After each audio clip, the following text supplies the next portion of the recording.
If you have friends or family who love to bake, we have the perfect gift for them. MaryMacBakehouse.com has a wide assortment of oat bran muffin mixes and bread mixes. If you're looking for an already assembled present, we also have pancake breakfast gift boxes, perfect for any occasion. And as a special gift for all of our listeners, we're including one free dip mix with every order now through December 31st, 2021 on MaryMacBakehouse.com. Hello, and welcome to In the Kitchen with Mary Mac. Today's recipe is for the Muffaletta Sandwich, the famous sandwich of New Orleans. This sandwich is awesome. It's absolutely awesome. And it's the perfect thing for having friends over, watching a football game, holiday, something like that, because you put it together ahead of time. You allow the sandwich to age, I guess you would say. The flavors kind of meld in your refrigerator together. And then you slice it up into triangle pieces, like a wheel. You slice it up like a wheel and serve it, and it's really, really good. I've been wanting to do this for a while because this is a sandwich that I like. So before I get started, I want to say this. I have not personally ever visited New Orleans, nor have I had a Muffaletta sandwich in New Orleans, of course, having not visited. But I've had them in various places because, people do copycats and stuff like that. But I've always been fascinated with it because it's such a well-known regional sandwich. And there's a few of those around. Like, for example, the Primanti's sandwich in Pittsburgh is a very nationally known regional sandwich that everybody just has to have one. So that's kind of how this is.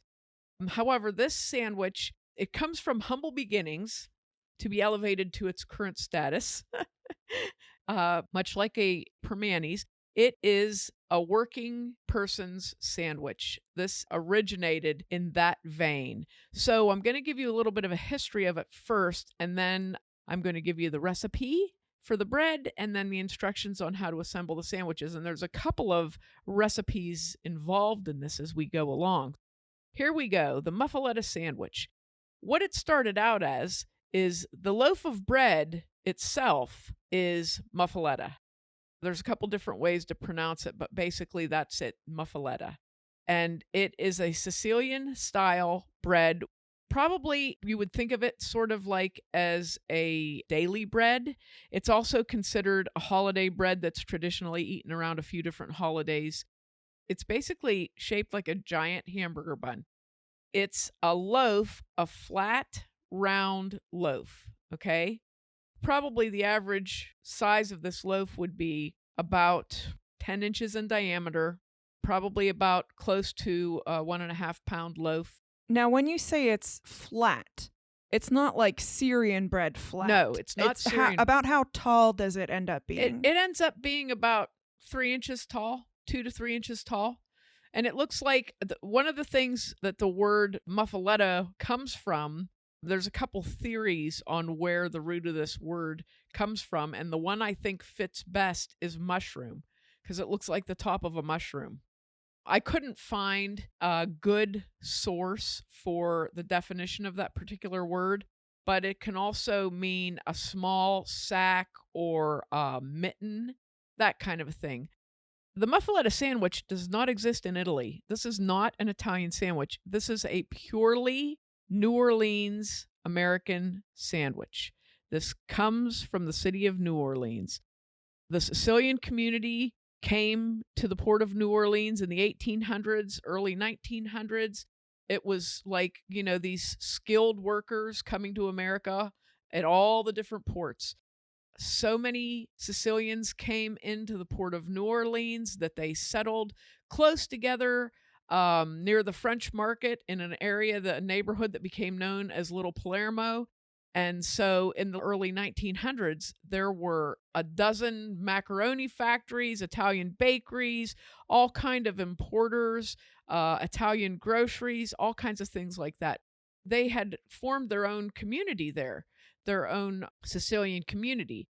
This is like the beginnings of the story of this sandwich. So being as there were several bakeries and grocery stores and importers and all that, people could get the things that they were used to having back home. You know, they could have the bread that they were used to having. They could have the meats that they were used to having, the vegetables, different things like that. So they were available to them. The beginnings of the Muffaletta sandwich, basically working people were going into the store and getting things to have for lunch for work. So they go in and they get a loaf of bread. They get some salami. They get some capicola. They get some mortadella, good cheese that they like. They get an olive salad. They get a giardiniera. They have olive oil. They have whatever. So these people were going into the deli, the grocery store, whatever, and they were going up to the counter and buying a little bit of this and that to take for their lunch. Apparently, one story is one of the people that owned a grocery store in the neighborhood said, "Why don't you let me make a sandwich out of all this stuff? You're taking the bread, the meat, the cheese, and all this. How about if I just put it all in a sandwich and wrap it up for you, and then you're ready to go?" So he did. And that's how the sandwich got its start. It got started by someone taking all the things that people liked and making a sandwich out of them and selling it to them. Very similar to the Primanti story. Very similar with the Primanti sandwich, if you remember from a million podcasts ago. The Primanti sandwich was the same thing. It was basically an entire meal on a sandwich. These particular sandwiches were also popular to be sold to a family to eat this whole giant sandwich. So you could have a sandwich and cut it into 4 pieces and wrap it up in newspaper, and then you have a sandwich for lunch. Or you could take this whole big round thing home and your family could have it for dinner. Apparently, people walked around and sold these on the streets also, which is really, really funny. It goes from the fact that people were stopping in for lunch and grabbing a little bit of this and that to eat. And the person, I believe it is at Central Grocery in the French Quarter, by a man named Salvatore Lupo. And he was the guy that thought of this idea of making a sandwich out of all this stuff. Now, remember, this wasn't like a menu item or anything that you could get anywhere for a long time, because this was like a working guy's sandwich. This wasn't something you went to a restaurant to order or whatever. And like I said, there were people that walked around and sold them in the neighborhoods, but it wasn't something that you could just get until probably about the middle 1950s, when it started showing up in delis and little restaurants and stuff like that. People were asking for an Italian sandwich. They wanted the Italian sandwich, and that was the Muffaletta.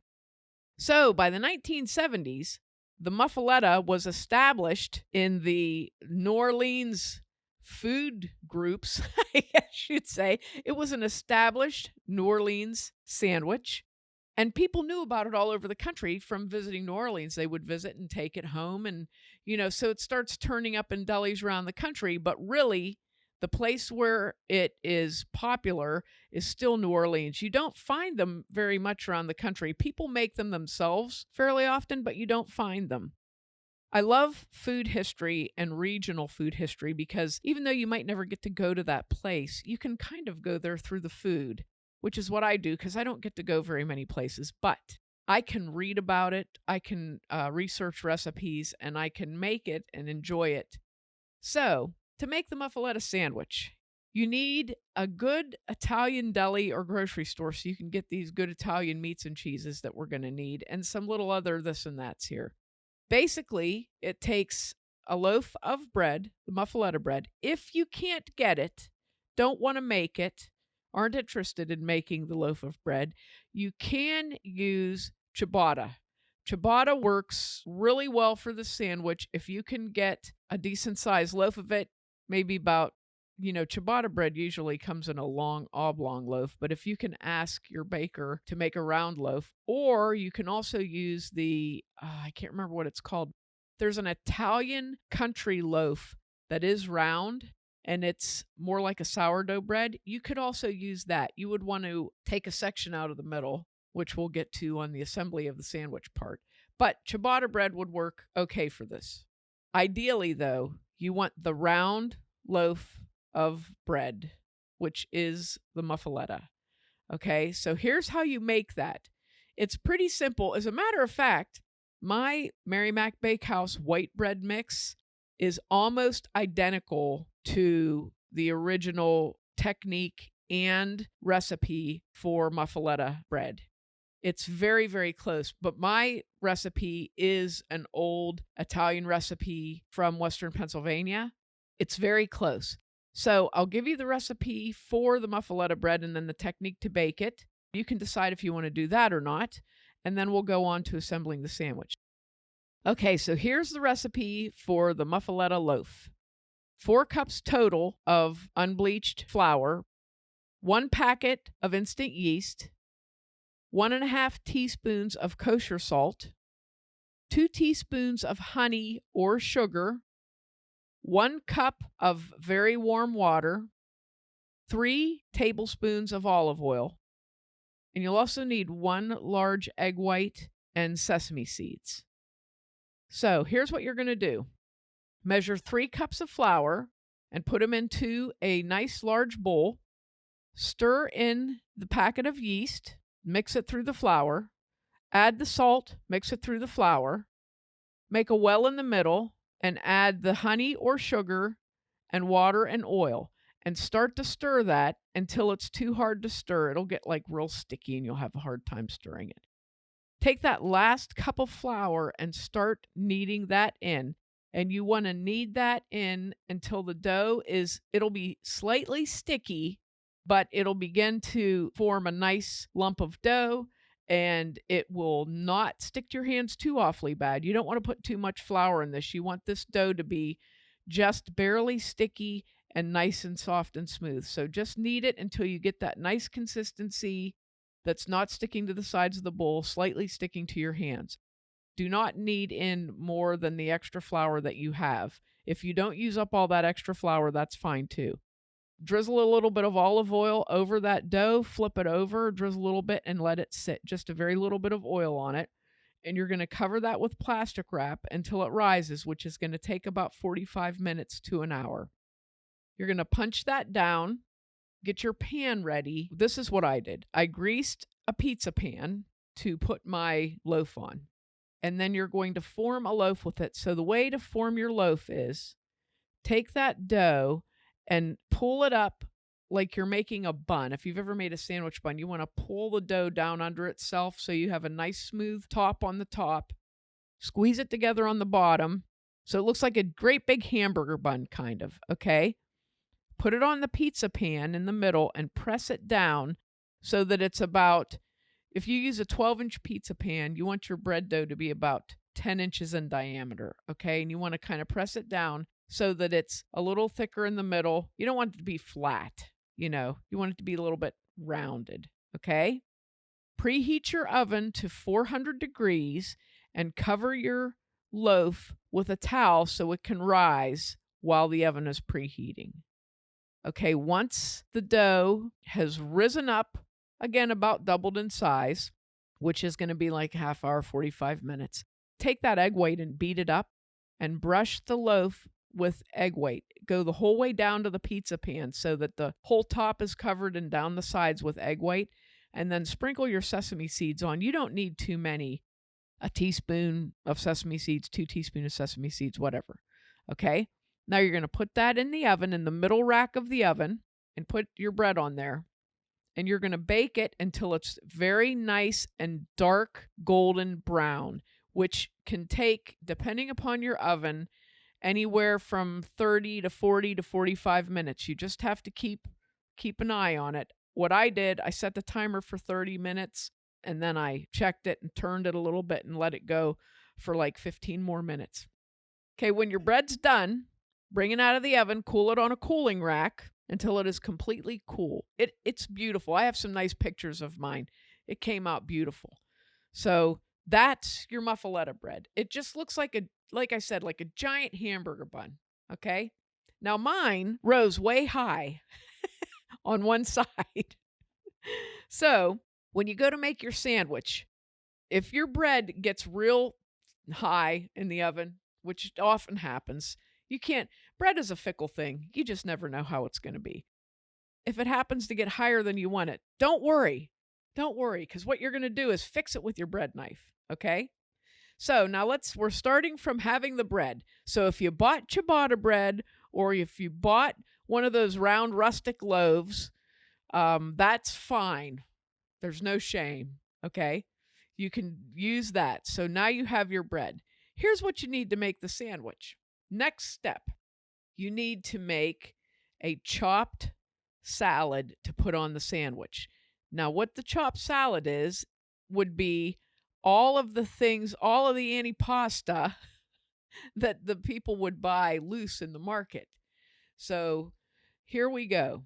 You need a jar of giardiniera, which is the pickled Italian vegetable salad. Has cauliflowers in it, carrots, celery, red peppers usually. Don't get the hot stuff. Get the regular. You don't want it to be hot. You need some olives. You can use Kalamata olives. You can use regular old black olives. I actually used, I had green olives that were stuffed with garlic. Oh, they were great. You need 1 small onion. You need a small jar of banana peppers. You just need a few banana peppers, but small jar of banana peppers. You need some minced garlic and some good olive oil, okay? So what you're going to do is you're going to take about half of the vegetables that are in the jar of giardiniera, which is going to be about a pint of them, a couple cauliflowers, carrots, celery, roasted red pepper, and you're going to chop those up with a knife. You don't have to do them in a food processor because you don't want them to be super fine, but you want to chop them up into a nice dice. Chop up the banana peppers, chop up the onion, chop up your garlic, or just use pre-chopped minced garlic. And what I did was I got a 1-quart jar and I just mixed all of those vegetables up that I chopped and put them all together in that jar. You can also add, if you really like roasted red peppers a lot, I actually had a jar of roasted red peppers and I chopped all of them up and threw them in too. So you're going to have all those things chopped, right? Olives, the giardiniera, the mild banana peppers, the onion, the minced garlic, roasted red pepper. Put them in a quart jar, stir them up really well. Take a little bit of the juice off of the giardiniera and put in there so you have a little bit of that juice on there. You want to have the juice coming up through the vegetables, and then top it off with olive oil. You might need about a 1/4 cup of olive oil in there. But you get that all into your jar, stir them up, put the lid on them, and put them in the refrigerator. So now you got that prepped. That is your chopped salad that's going to go on the sandwich. It's sort of like the condiments and dressing that's going to go on the sandwich. Now for the meats. I am not a fan of mortadella. I'll just put that out there. Not a fan. What is mortadella? I've heard of it, but I don't know what it is. It's an Italian lunch meat that is very strong smelling and strong flavored. You know what mort means? Death, I assume? I always think it smells like a dead thing, okay? That's what I think. I'm pretty sure that's what it means. Either that or the word means if you eat this, it will kill you, probably is what. But I'm not a fan of mortadella. I do, however, love capicola. I love hard salami, which is 2 of the meats that are usually on a Muffaletta sandwich. Hard salami, capicola, regular ham is often on them, and provolone cheese. So what you'll need for your 1 round loaf, you need a 1/2 pound each of hard salami, capicola, provolone, and about a pint or more of the vegetable salad. So that's basically what you need for the sandwich. If you like mortadella, you yourself can get mortadella and put it on your sandwich. Me, if there's, I don't know, if mortadella was ever near it, I would taste it. So I'm not a fan. Now we're going to put our sandwich together. If you made your own loaf and it got fat, I'll give you those instructions first. Or if you bought one of those rustic loaves. So what you want to do is hold the round loaf up on its side, and you want to slice about 1.5 inches thick slice of the bottom. So when you slice the bun, say like you're slicing the bread in half, if the bread were 3 inches thick, which is what you would hope for, you would slice it right down the middle and it would be perfect. My bread was not. So I very carefully sliced a slice about 1.5 inches thick on the bottom of the loaf, and then I thinned off the top of it. I took a wedge-shaped piece off of the top of it so that they were both about even. It's like you're shaping a cake. I'm telling you, it was. I was shaving my bread down.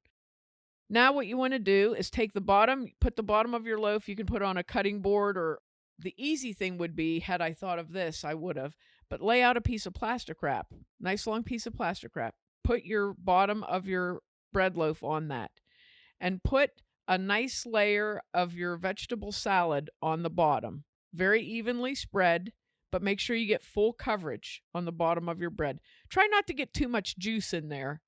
You know, you need a little bit of juice, but try not to get too much juice in there so it doesn't get soggy. Okay? And then you're going to layer your lunch meats. The way I did it, I went capicola, hard salami, cheese. Capicola, hard salami, cheese. Okay? So you want to layer like that. Then cover that top layer of cheese with your vegetable salad very carefully because it's going to be sliding off, and put the top on your sandwich. Okay? Now take your plastic wrap and press the top down, pull it up over, and wrap that sandwich real good in plastic wrap so it's nice and tight and sealed up. Put it inside of a big Ziploc bag, and then set a nice heavy dish on top of it. You want to press it down a little bit. Now, if you have a nice room in your refrigerator for doing this, perfect. Set your sandwich in there. Set your dish on top of it to kind of hold it down a little bit. I actually turned my sandwich a couple times to make sure I was getting even pressure, and leave that in your refrigerator for 2 to 3 hours. You can even leave it overnight. You can do the sandwich the day before. When you're ready to eat it, take it out, unwrap it, put it on a cutting board, and cut it into quarters or eighths or however you want to slice it, and serve it. And it is a very delicious sandwich. I think as it sits, it gets better. So if it goes overnight, even better. Perfect sandwich for, like I said, watching a football game, if you're having people over, for a holiday, anything like that. And it actually travels really well too, because it's all wrapped up in the plastic wrap, and your Ziploc bag would be great to take to somebody's house.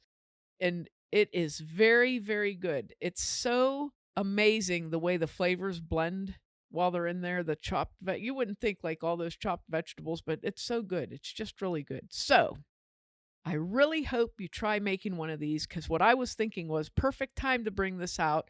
Like if you're having people over for Christmas Eve, it's a nice Italian sandwich. If you're having people over for the holidays and you just want to have stuff to pick on, this would be a good thing to have. Pretty easy to make. You can make the bread in advance, which is what I did. I made my bread and put it in the freezer. And then when I got all my stuff gathered up after I made my vegetable salad, and it's nice if your vegetable salad can sit for a couple days too, your chopped salad. You can make everything in advance and then just assemble it. So it goes together really quick, and it's just a really good, tasty sandwich. And like I said, you can use my white bread mix even to make the actual muffaletta, because it would work just fine. Would work just fine for it. So give this fun sandwich a try. And make sure to check us out online on Facebook and Instagram at Mary Mac Bakehouse, on Twitter at Mobile Mary Mac and Mary Mac Podcast, and on our website, marymacpodcast.com. Thanks a lot for listening if you did, and if you didn't, too bad for you.